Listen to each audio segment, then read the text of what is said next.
Good morning, friends.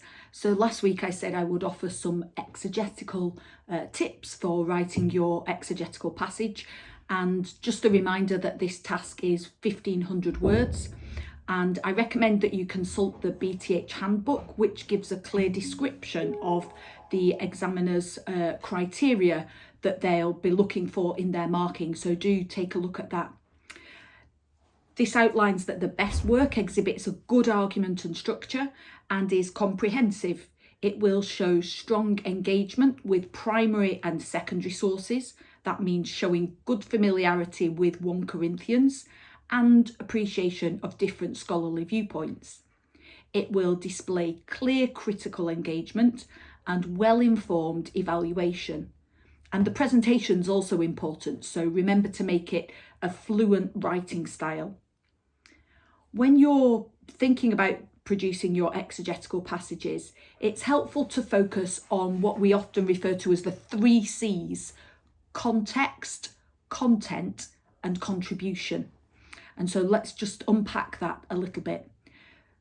First of all, start off by situating the passage in its context within 1 Corinthians. Think about the structure of the letter and Paul's line of argumentation, and inform your reader about which section of the letter this particular passage is found in. You might find it helpful to consult the charts at the beginning of commentaries to see how different commentators divide up the letter into sections. So context refers to the context of the passage within its immediate surroundings, and don't forget to think about what comes after the set passage as well as what comes before it. And then you need to think about the content of the passage.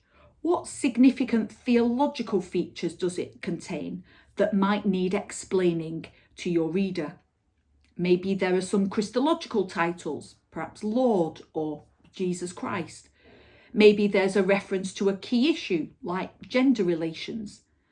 Explain to your reader what the issue is and show some of the different solutions that scholars have proposed.